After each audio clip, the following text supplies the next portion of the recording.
شروع کرتا ہوں اللہ تعالیٰ کے ان بابرکت ناموں سے جو کن فیکون کا مالک ہے۔ اعوذ باللہ من الشیطان الرجیم، بسم اللہ الرحمن الرحیم۔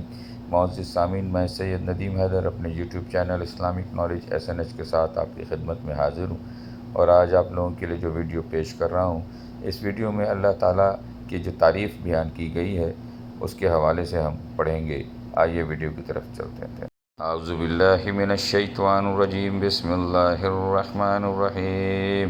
وَهُوَ الَّذِي خَلَقَ السَّمَاوَاتِ وَالْأَرْضَ بِالْحَقِّ وَيَوْمَ يَقُولُ كُن فَيَكُونُ قَوْلُهُ الْحَقُّ وَلَهُ الْمُلْكُ يَوْمَ يُنفَخُ فِي الصُّورِ عَالِمُ الْغَيْبِ وَالشَّهَادَةِ وَهُوَ الْحَكِيمُ الْخَبِيرُ۔ اور وہی ذات ہے جس نے آسمانوں اور زمین کو برحق پیدا کیا ہے، اور جس دن وہ روز قیامت سے کہے گا تو ہو جا تو وہ ہو جائے گا، اس کا قول برحق ہے۔ اور جس دن سور پھونکا جائے گا، اس دن بادشاہی اسی کی ہوگی۔ وہ غائب و حاضر ہر چیز کو جاننے والا ہے، اور وہی بڑی حکمت والا پوری طرح باخبر ہے۔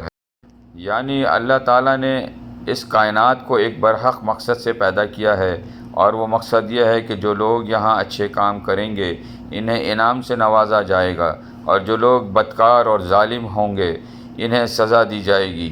یہ مقصد اسی وقت حاصل ہو سکتا ہے جب دنیوی زندگی کے بعد ایک اور زندگی ہو جس میں جزا اور سزا کا یہ مقصد پورا ہو۔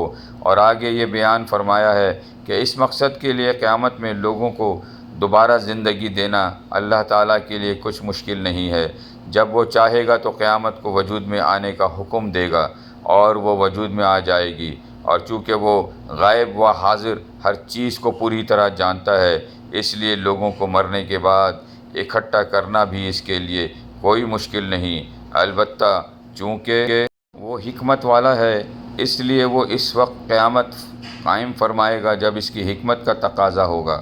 اگرچہ دنیا میں حقیقی بادشاہی اللہ تعالیٰ ہی کی ہے، لیکن یہاں ظاہری طور پر بہت سے حکمران مختلف ملکوں پر حکومت کرتے ہیں، لیکن سور پھونکے جانے کے بعد یہ ظاہری حکومتیں بھی ختم ہو جائیں گی، اور ظاہری اور باطنی ہر اعتبار سے بادشاہی صرف اللہ تعالیٰ ہی کی ہوگی۔